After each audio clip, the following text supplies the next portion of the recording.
এই সপ্তাহের শুক্রবার মানে তোমার 20 তারিখ মাম্মার স্কুলে ফাদার্স ডে ছিল, আর হচ্ছে ইয়োগা ডে, আর তার সাথে হচ্ছে অ্যাপস ট্রেনিং মিটিং ছিল প্যারেন্টসদের সাথে আর টিচার্সদের সাথে। এত কিছু ছিল বলেই মাম্মাকে সেদিন স্কুলে নিয়ে গেছিলাম, নইলে তো স্কুলেই নিয়ে যেতাম না। তার কারণটা হচ্ছে ঘুম থেকে উঠেই দেখি কি মেঘ করেছে, তার সাথে ঝিরিঝিরি বৃষ্টি হচ্ছে। হালকা মেঘ করেছে তো বৃষ্টি হচ্ছে, এটা কোনো ব্যাপার না। মাম্মাকে তাড়াতাড়ি করে রেডি সেডি করিয়ে দিলাম।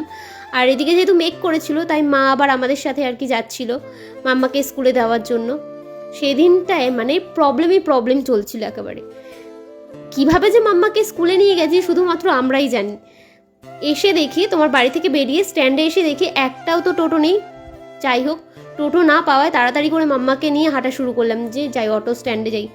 ওরে বাপরে, অটোর লাইন দেখে তো পুরোই মাথা খারাপ। তো ভাবলাম না, অটোর লাইনে দাঁড়িয়ে সময় নষ্ট করলে মাম্মাকে আর স্কুলে নিয়ে যেতে পারবো না।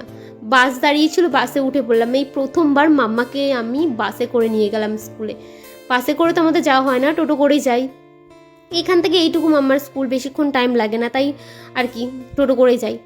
বাসে করে নিয়ে গেছি, তো বাস তো আবার মাম্মার স্কুলের সামনে দিয়ে যায় না, অন্য রুট দিয়ে যায়। তো যাই হোক, নামলাম। যে কী বৃষ্টি হচ্ছিল সেদিন, কী বৃষ্টি মানে ধারণার বাইরে। একেবারে রাস্তায় জল জমে একাকার অবস্থা একেবারে। টোটো মোটো তো বন্ধই হয়ে গেল। ভাগ্যিস বাস থেকে নেমেই দেখি সঙ্গে সঙ্গে একটা টোটো কাকুকে দেখতে পেয়ে যাই। ওই কাকুটার টোটোতে উঠে পড়ি, তারপরে মাম্মাকে স্কুলে নিয়ে যাই। একদম গেটের মুখে আর কি উনি দাঁড়ায়।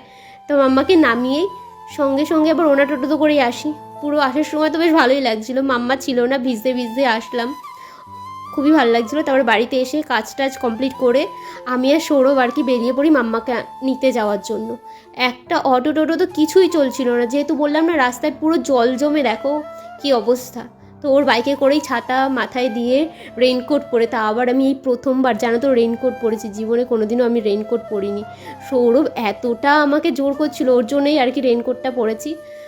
তো তারপর আমরা আসি মাম্মার আর কি সেই অ্যাপস ট্রেনিংটা হয় তোমাদের যেটা বললাম। তারপরে ফাদার্স ডেও আর কি ছিল যেহেতু, তো কার্ড দেওয়া হলো ওর বাবার সাথে, আর মাম্মা একটা ছবি তুললো ফাদার্স ডে স্পেশাল আর কি। আর সেই দিনটা মাম্মার অনেকটা টানা স্কুল হয়েছে, যেহেতু অ্যাপস ট্রেনিং আর কি তোমার মিটিং হচ্ছিল, তাই আর কি দেরিতে ছুটি হয়েছিল। আর সব কটা বাচ্চার ছুটি হওয়ার পর মুখ চুখ একেবারেই পুরো শুকিয়ে গেছিলো। তারপর এদিকে মাম্মাকে ফাদার্স ডে স্পেশাল আর কি কার্ড দেওয়া হয়েছিল, সেই কার্ডটা নিয়ে আর কি ছবি তুলছিল ওরা দুজন। তবে ছবি টবি তোলা হয়ে যাওয়ার পর আমরা আর কি তোমার বেরিয়ে আর কি চলে আসি বাড়িতে যাওয়ার জন্য। মাম্মার স্কুল ছুটি হওয়ার পর তো দেখছি বাইরে সমানে সে বৃষ্টি হয়েই যাচ্ছিল, থামার তো কোনো নামই নিচ্ছিল না। আর এদিকে সে রেনকোট পরবে না, ভিজতে ভিজতে এখন বাড়িতে যাবে। তারপর তো তাকে কোনো রকমই ভুলিয়ে ভালিয়ে আর কি রেনকোটটা পরানো হলো, তারপরে আমরা বাড়িতে গেলাম।